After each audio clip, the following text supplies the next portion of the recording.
Saudações, senhores! Esse que vos fala é o professor Marcel Almeida e hoje a gente vem discutir mais um contexto ligado a atualidades, muito presente aí, principalmente no Enem e em alguns concursos públicos também, que é a questão da Palestina. Então vamos discutir hoje. Eu trouxe aqui um esquema de palavras para que a gente possa nortear a nossa aula e trazer alguns pontos que são importantes dentro do processo histórico e a análise geográfica mesmo. Né? Então o que é que a gente tem? A gente tem uma aula de geopolítica aí ligado para Israel e Palestina. Vamos seguir aí, acompanha aí, senhores.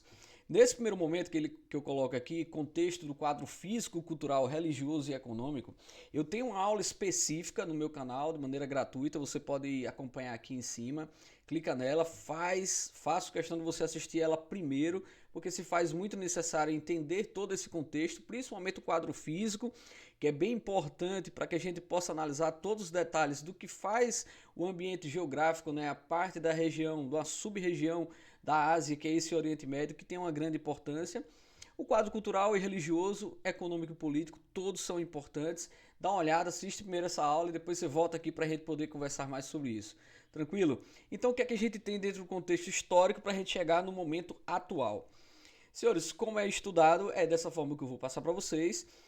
Não é a minha visão ou a visão de alguém, mas sim aquilo que é estudado nas aulas, né? Aquilo que é a geografia passa de conteúdo para os seus alunos, que a ciência geográfica discute, que é isso que eu vou colocar para vocês.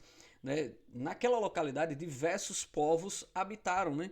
A gente pode pegar aí gregos, romanos, persas, os próprios árabes, mas principalmente os hebreus, dos quais a gente precisa chamar a atenção.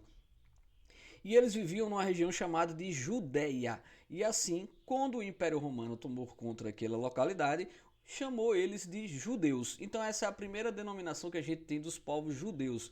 Onde é que a gente encontra esse contexto histórico, senhores? Na própria Bíblia, né? Na história dos hebreus em si. E aí, a partir da década de 70, depois de Cristo, ocorreu o movimento de diáspora. O que é esse movimento de diáspora? Os romanos expulsaram todos esses judeus, os hebreus, que agora se chamavam judeus, expulsaram daquela localidade e eles enfrentaram um momento de dispersão. De dispersão em si desses judeus daquela localidade para outros locais, principalmente no norte da África e na parte da Europa. Com o passar do tempo, vários povos tomaram conta daquela localidade. E um dos principais foi o Império Turco-Otomano. Né? Entre os séculos XIII e século XX, os turco-otomanos tomaram conta da região que hoje é o Oriente Médio. Durante esse período, inúmeros estudos se falavam sobre a questão dos judeus. E um deles, o que eu chamo mais atenção, é o estudo de 1896 do sociólogo Theodor Herzl. Ele traz essa questão do sionismo e diz que só há a possibilidade de sobrevivência por parte dos judeus se eles tiverem um território. Senhores, vamos para a categoria da geografia, a gente já tem uma aula sobre isso, né? Geopolítica, não, desculpa, categorias, parte 2, você vai ver o que é território, mas eu vou dar uma palhinha aqui para vocês. Território está dentro do contexto de um espaço delimitado em que há um poder, né? Exerce um poder, um domínio sobre aquela localidade. Então, quando o Theodor fala, ele fala no sentido que não é somente a característica enquanto nação dos judeus, mas sim ter um pertencimento de um governo, de um estado dentro de um território. Então, ter um poder em si soberano dentro de um espaço que é o próprio território. E esse estudo começou a propagar-se por todos os lugares. E aí surge a Primeira Guerra Mundial, no início do século XX, a gente tem aí o Reino Unido agora passa a tomar conta do espaço que antigamente era do ex-Império Turco-Otomano, hoje o Reino Unido começa a tomar conta a partir da Segunda Guerra Mundial. E apanhado e baseado através dos estudos de Theodor, ele começa a entender também a necessidade dessa junção dos judeus em um determinado espaço, e aquela localidade seria de grande importância visto o seu contexto histórico. E aí, em 1917, é criada a Declaração de Balfour. O que é que vem dizer a Declaração de Balfour, senhores? A declaração ela vem trazer a possibilidade de aquisição de terrenos por parte de judeus. E aí os judeus chegam até aquela localidade e começam a adquirir terrenos dos próprios palestinos, né? A venda de terrenos. Então, se a gente for olhar a condição dos palestinos, a condição dos árabes daquela localidade, mais precária socialmente falando. Até hoje a gente tem aí, dentro do quadro econômico, a gente viu isso. E aí os judeus mais abastardos nesse primeiro momento compram e adquirem alguns terrenos. E aí, percebendo em si o Reino Unido que essa demanda estava crescendo cada vez mais, era uma demanda crescente, estava chegando cada vez mais judeus na localidade e começou a se preocupar que pudessem ocorrer conflitos, dada a entrada significativa de judeus e o afastamento de árabes em função da compra de terrenos. Foi em 1939 que surgiu a outra legislação ligada ao Livro Branco. O que é que significava isso? Se limitava o quantitativo de venda de terrenos e se limitava a territórios para que os judeus pudessem adentrar. Durante a Segunda Guerra Mundial, de 33 a 45, houve o período de maior perseguição em si dos judeus, né, o famoso Holocausto, ligado com a Segunda Guerra Mundial e atrelado ao nazismo. Então, todo o conceito ligado ao sionismo de Theodor se fez verdadeiro nesse momento, porque os judeus não possuíam um território em si e eles estavam sendo perseguidos diante de uma Segunda Guerra Mundial com a prática do nazismo e o próprio Holocausto, do qual eu citei. E aí, pós Segunda Guerra Mundial, durante a Assembleia da ONU, se estabeleceu a necessidade de criação do Estado de Israel. E aí é fomentado e voltado para a criação do Estado. É proposto também a criação da própria Palestina, só que não concretizada. Não concretizada. Então, o Estado de Israel é colocado dentro do Oriente Médio. Há uma divisão de territórios, então ficou em quase 55% para o Estado de Israel e 45% para a Palestina em si. Eu vou mostrar aqui o mapa para vocês, deixa eu colocar aqui para que a gente possa evidenciar o que eu estou falando. Está aqui ó, esse primeiro mapa. Você vê esse território mais claro, o território da Palestina, né, a Cisjordânia. Essa parte aqui já próxima à Líbia e à Síria. E essa que é a famosa faixa de Gaza, só que muito mais abrangente, com uma parte aqui bem próxima ao Egito. Então esse primeiro mapa de 48 constituído, criando-se o Estado de Israel, colocando-se com a expulsão de alguns palestinos, alguns terrenos comprados, outros expropriados, e aí a gente tem essa outra parte, a parte mais escura, a parte de Israel, né? A parte de Israel. Vamos voltar lá para o contexto para que a gente possa continuar compreendendo aí. Após a criação do Estado, no outro dia praticamente, há a primeira invasão a Israel, liderado por países árabes, né? No caso o Egito, a Síria, a Líbia, a Jordânia e o Iraque. Esses 5 países adentram no território israelense e tentam, lógico, dispersar todos os judeus ali presentes. Só que não houve sucesso, até porque o apoio de Israel era muito significativo com a própria União Europeia e principalmente com a aproximação dos Estados Unidos. Senhores, a gente aí precisa recordar que nessa época a gente já está iniciando um período de Guerra Fria, né? Então a participação dos Estados Unidos em vários outros lugares em contextos geopolíticos e também da antiga União Soviética também fazem parte desse conflito desde então. E ao invés de ser atacado e ser expulso, Israel aumenta o seu território. Então Israel tem um ganho de território a mais. Expulsa os seus invasores e adquire mais território. Em 1964 é criada a OLP, que é a Organização para a Libertação da Palestina. É criado um grupo em si que tentava o diálogo para a libertação, mas muitas das vezes não só apenas a conversa, mas em alguns outros momentos também conflitos. E em 1967 veio dos grandes conflitos, considerados historicamente falando, que é a Guerra dos 6 Dias, né?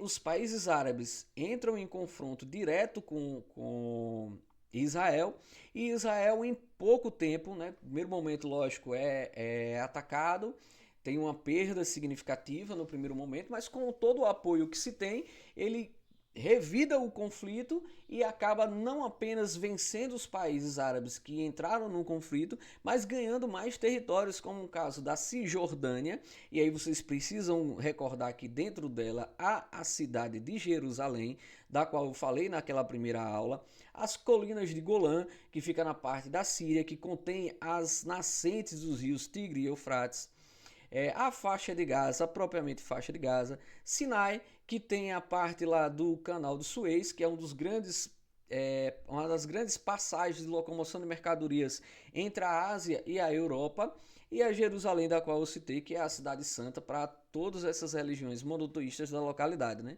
Islamismo, cristianismo e judaísmo.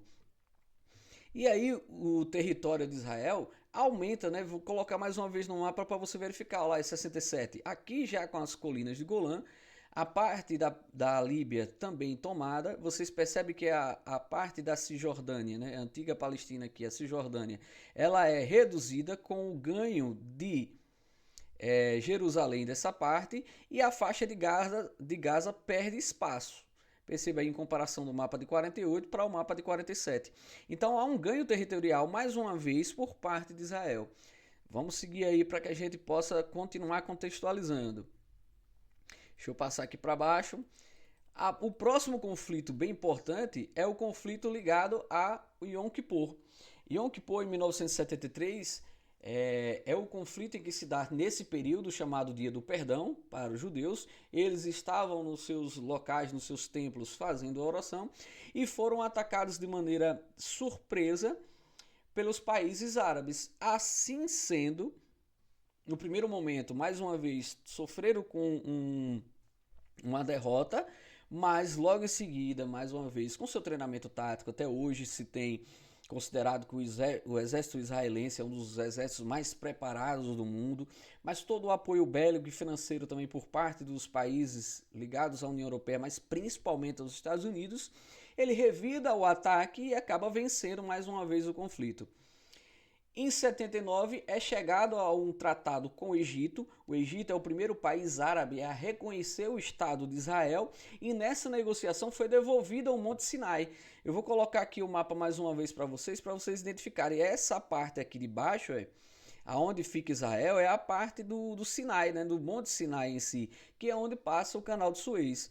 Nessa negociação de tratado com o Egito reconhecendo o Estado de Israel, é devolvido a eles o Monte Sinai. Em 80 surge o grupo político Fatah, um grupo mais moderador, que tem o seu grande principal líder, o Yasser Arafat, que ele vai ser citado aí mais umas vezes para frente. Em 82 surge o Hezbollah, considerado grupo terrorista ligado principalmente ao Irã.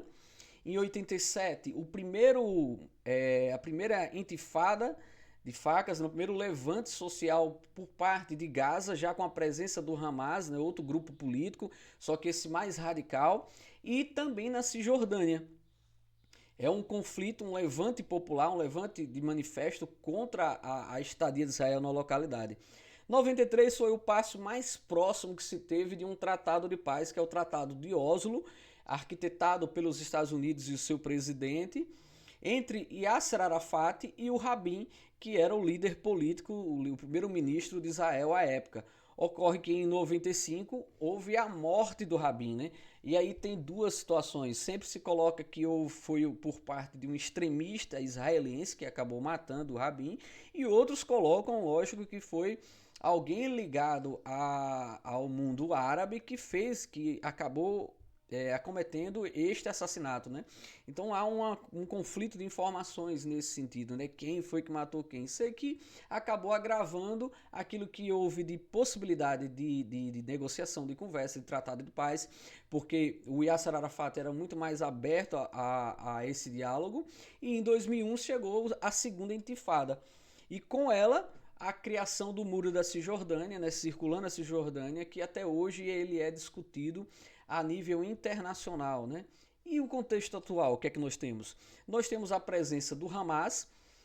O Hamas não é considerado um grupo terrorista por parte da ONU, por isso que o Brasil também não o reconhece. O Brasil só reconhece a partir de que a ONU há esse reconhecimento, mas há uma classificação do que tange a um grupo político radical, então não há um diálogo, ele tem uma oposição significativa à Organização para a Libertação da Palestina e o próprio outro grupo político lá pertencente, que é o Fatah. E eles têm a compreensão que o jihad, que é a Guerra Santa, é um dever. Então só há a possibilidade em si da criação do Estado da Palestina quando não houver mais o Estado israelense. Dá para entender? Então é um conflito significativo.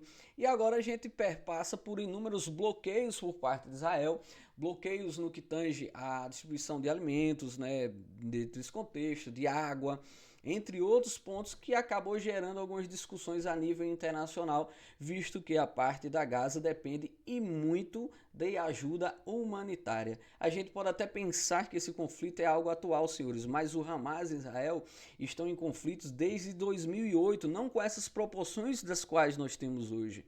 Hoje está muito mais de proporções muito maiores e com grandes possibilidades de sair de uma escala local para uma escala regional, visto algumas ameaças de conflito contra o próprio Iraque e, quiçá, né, a gente espera que não, mas a análise em si ela tem uma possibilidade de uma escala não mais local nem regional, mas de uma escala global, com a participação de outros países em apoio ao Irã e em apoio a Israel. Tranquilo, espero que tenham gostado da aula, fica com Deus, dá aquele legal, dá aquele joinha, segue o canal, compartilha esse projeto, me ajuda a ajudar vocês ao Enem e aos concursos. Tranquilo, forte abraço, até a próxima, valeu!